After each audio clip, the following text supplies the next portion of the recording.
হয়।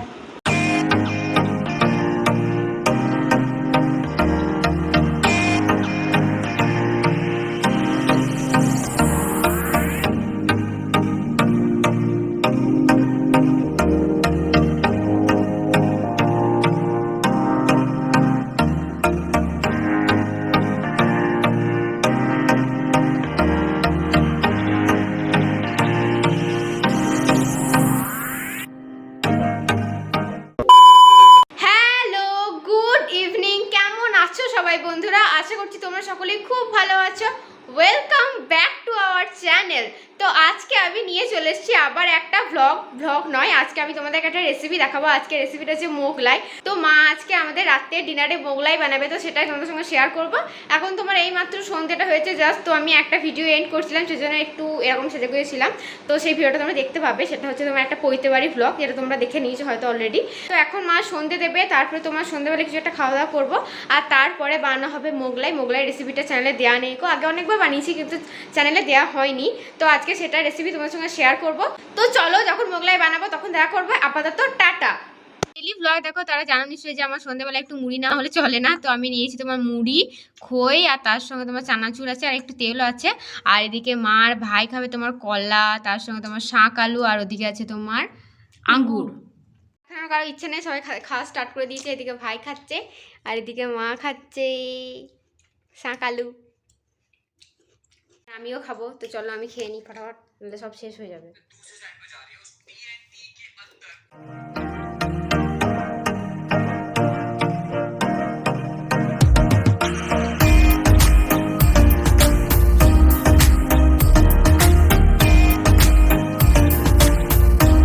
তো এই সময় আমার খেয়ে পেট ভরবে না, আমার মুড়ি খেতে হবে। আর মুড়ি খেলে আমরা একদম চলে না। তো চলো আমি তাড়াতাড়ি মুড়িটা খেয়ে নিই, তারপরে যখন মোগলাই হবে তোমাদের সঙ্গে দেখা করবো। দেখতে থাকো ব্লগটাকে। মোগলাইয়ের সঙ্গে আজকে আমি ছোলার ডাল আর আলু দিয়ে একটু তরকারি বানাবো। তো তার জন্য ছোলার ডালটা ভিজিয়ে রেখে দিয়েছিলাম, দেখো ছোলার ডালটা খুব সুন্দর করে ভিজে গেছে। আর এর সঙ্গে নিয়েছি একটা বড় সাইজের আলু, ছোট ছোট টুকরো করে কেটে নিয়েছি। আর তার সঙ্গে এখানে একটা ক্যাপসিকাম কেটে নিয়েছি, একটা বড় সাইজের পেঁয়াজ, 4-5টা কাঁচা লঙ্কা, আমরা একটু ঝাল বেশি খাই সেই কারণে, আর এটা 2টো টমেটো কুচি করে কেটে রেখেছি। আর ফোড়নের জন্য এখানে নিয়েছি জিরে, শুকনো লঙ্কা আর তেজপাতা। আর মশলাতে নিয়েছি এটা জিরে গুঁড়ো আর ধনে গুঁড়ো, এটা জিরে গুঁড়ো, আর এই সামান্য একটু গরম মশলা, আর এখানে আদা রসুন আর একটা শুকনো লঙ্কা এখানে বাটা আছে। এখন তাহলে চলো রান্নাটা শুরু করে নিই। গ্যাসটা জ্বেলে নিয়েছি, আমি রান্নাটা প্রেশার কুকারে করব। তার জন্য ওভেনে প্রেশার কুকার বসিয়ে দিলাম। ওভেনে প্রেশার কুকার বসিয়ে নিয়েছি। এখন এর মধ্যে আমি সর্ষের তেল দিয়ে দেবো।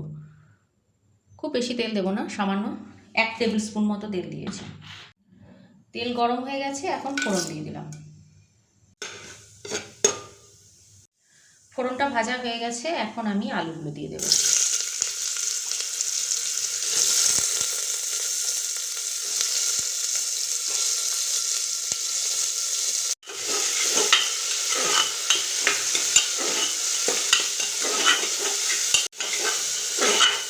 আলুটা একটু নাড়াচাড়া করে ভেজে নেব। আলুটা আমার একটু ভাজা হয়ে গেছে, একটু নাড়াচাড়া করে ভেজে নিচ্ছি। এখন আমি এর মধ্যে দিয়ে দেবো পেঁয়াজ কুচিগুলো।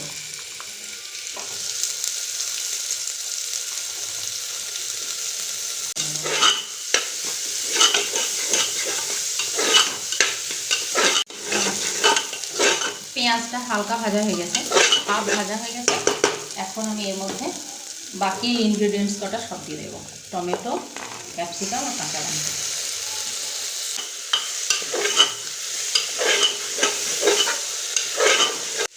ওভেনটা একবার ঢাকা দিয়ে দেবো এরকমভাবে।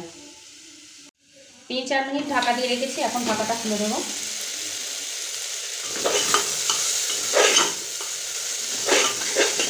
অনেকটাই ভাজা ভাজা হয়ে গেছে। এখন মশলা অ্যাড করব।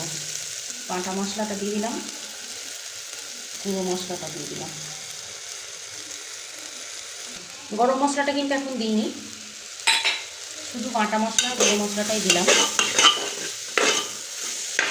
এবার আমি এর সাথে নুন, হলুদ আর একটু চিনি দেব। নুন দিলাম, হলুদ দিলাম। মোগলাই রান্না হচ্ছে তাই আমি একটু চিনিও দিলাম। একটু মিষ্টি মিষ্টি তরকারি হলে মোগলাইয়ের সাথে বেশি ভালো লাগে। যেহেতু গুঁড়ো মশলা দিয়েছি সেহেতু 2 টেবিল স্পুন মতো জল অ্যাড করলাম। এখন মশলাটা কষে নেব। মশলাটা কষা হয়ে গেছে, দেখছো কত সুন্দর কালার এসে গেছে। ছোলার ডাল, এখন ছোলার ডালগুলো দিয়ে দেবো।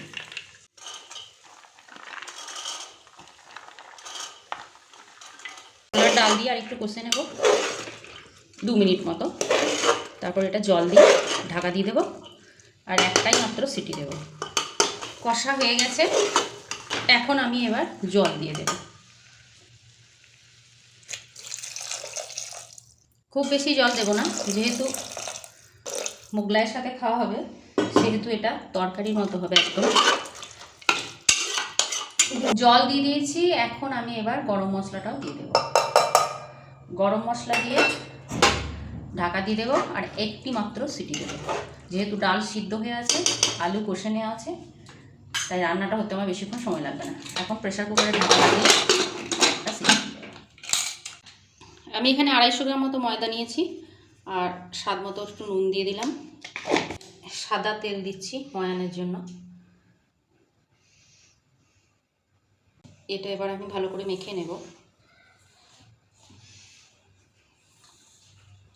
ময়ান দিয়ে এরকম ভালোভাবে মেখে নিতে হবে। আর যদি এরকমভাবে তাপ হয়ে যায় তাহলে জানতে হবে, এরকম জড়ো হয়ে গেলে জানতে হবে যে ময়ান ঠিক আছে।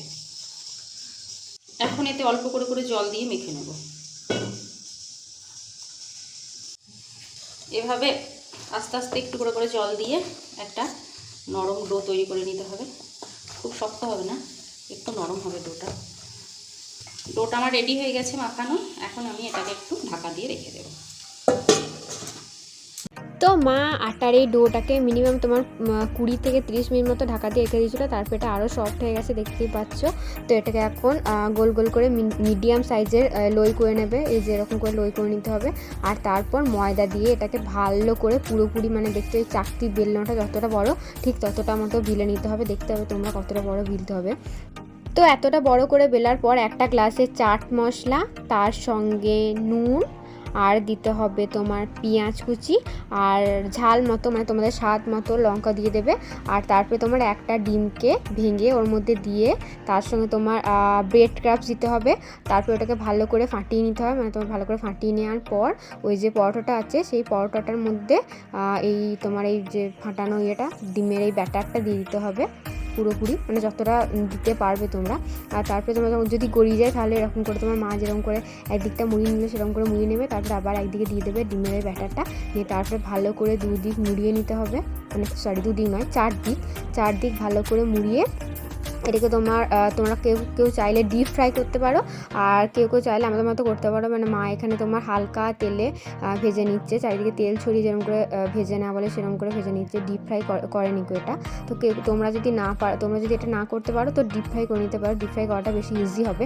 এটা করা একটু শক্ত, কারণ এটা তোমরা যদি লো ফ্লেমে না করো তাহলে কিন্তু ভেতরটা কাঁচা কাঁচা থেকে যাবে। তারপরে ঠিক সেম প্রসেসে আর একটা মোগলাইও মা এভাবে তৈরি করে নিচ্ছে। তো দেখে নাও তোমরা কীভাবে মা তৈরি করছে মোগলাইগুলো।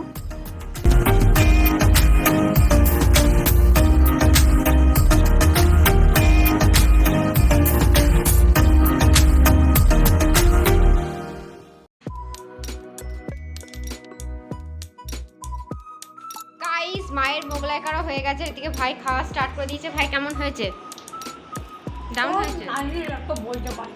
কি গরম তো খেতে পারছে না, এরকম হয়ে গেছে। তো তোমাদেরকে দেখাচ্ছি সুন্দর করে সাজিয়ে নিয়ে এখন খেয়ে নে গপ গপ করে।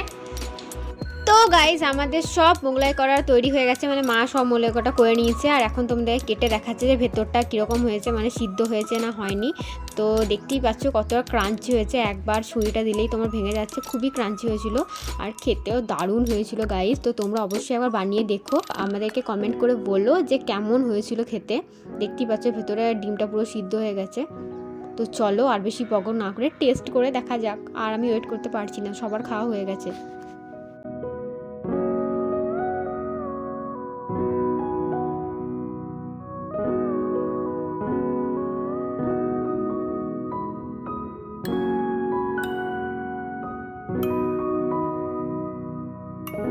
কি দেখা দেখাবি এখন? ইনসেন্ট বাইট। ওটাকে বন্ধ কর ইটিংস ওটাকে। হ্যাঁ তো ভাই এখন ইনসেন্ট বাইট দেখাবে কিভাবে হয়। हाँ इधर पे थोड़ा सा ये लेंगे, थोड़ा सा एक प्याज लेंगे और कुछ तो है नहीं, और थोड़ा सा सॉस। ये भी इसको मुंह में भरेंगे।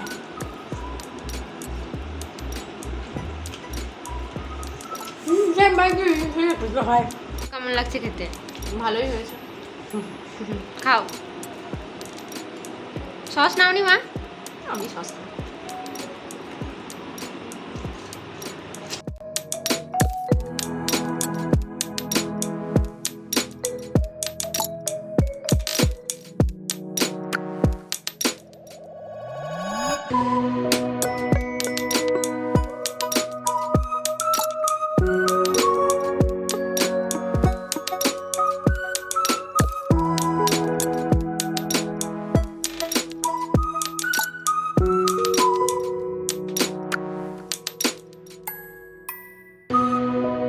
বাজারের থেকে ভালো না খারাপ? বাজার থেকে আমি মনে করবো।